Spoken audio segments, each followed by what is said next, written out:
Good evening, everyone. Thank you for joining us on 13 Plus this Friday evening. Hope everyone is doing great. Let's jump right into our story for tonight.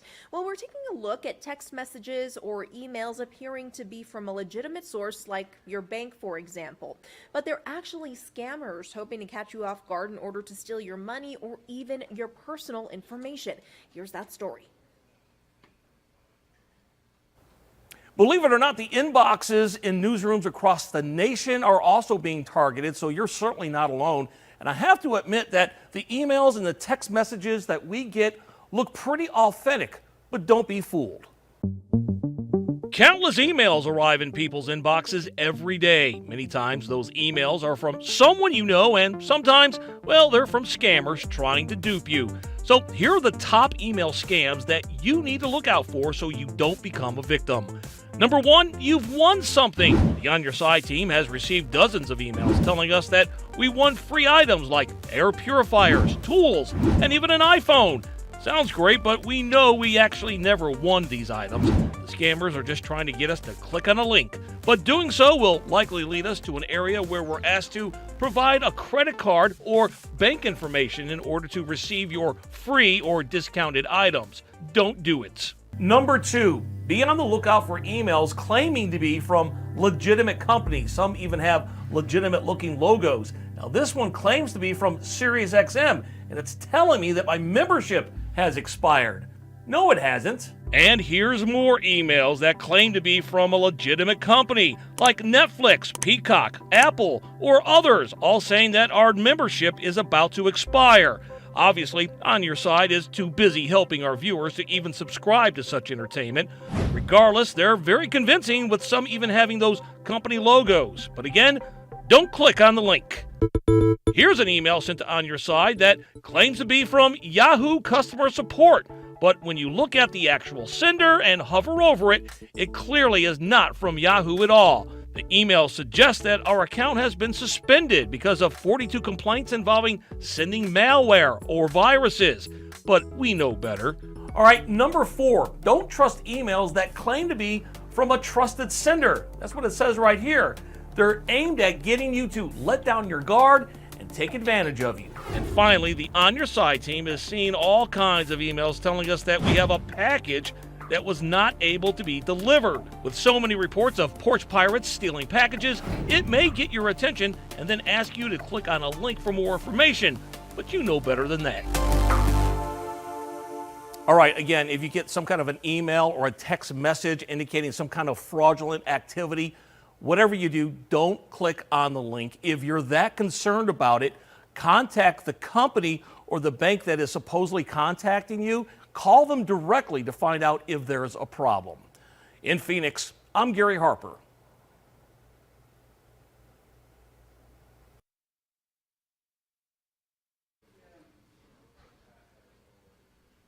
And on to our next story now. Talking about inheritance can be uncomfortable and nearly impossible to separate emotions from financial decisions.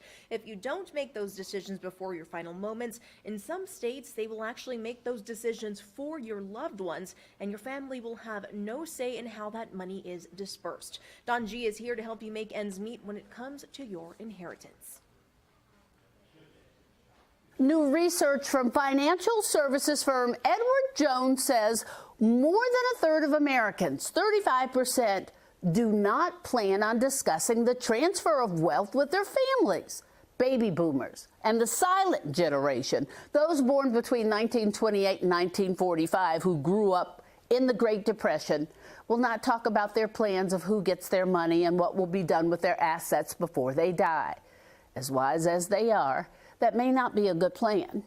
What our research found is that there are a lot of assumptions about inheritance. Lena Haas leads wealth management advice and solutions at Edward Jones. She stresses one of the most common misconceptions about estate planning is that it's only for the wealthy. The talk is critical, regardless of how many assets are passed down. There is really no such thing as too little inheritance that would negate the purpose of wealth transfer conversation. Inheritance refers to the assets that an individual leaves to their loved ones after they pass away.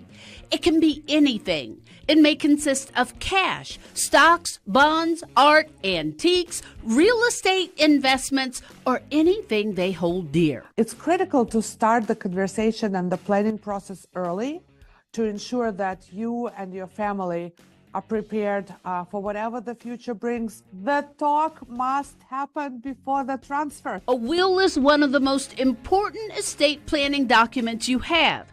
It details exactly where you'd like your property to go after your death. In some states, if you don't have your last will and testament, the state will make the decisions for you. Your family will have no say in how the money is handed out and where it will go. The first step in estate planning is looking at what you have, then finding a financial advisor that can walk you through the plan with ease to help you plan your final wishes for those you love. Next, setting aside time with your family to discuss the details of your estate. We see that financial advisor acts in 4 different ways. They are the agenda setter, Making sure the right topics are covered and the right people are there. they are the coach and guide and organizer. They also act as a planner. It may seem early, but you should begin estate planning as soon as you get your first job, car, savings account, or first piece of jewelry. That might be as young as age 18. They continue on revisiting the plan every couple of years, and when the event does occur and loved one passes away, they are there to support the family members. If needed, your financial advisor may be able to ease some of the natural tension and rivalries that can happen in a family during a death, which could pull relatives apart. 61% of adults say they have the feeling of gratitude about receiving an inheritance, and yet only a quarter feel that they are prepared in the process. Lena Haas of Edward Jones stresses cash and investments are only part of the legacy you leave behind. She says think about your family values, history, and stories that define who you are and what you want to leave behind as well. Make sure you share and pass on not just items of monetary value, but those items that have emotional instead of financial value. You might even want to leave a videotaped message for those you love. There's even a new app to do that. If you're not set up with your will and testament, it's not that difficult to get started. The important point, get started. Helping you make ends meet. I'm Dawn G.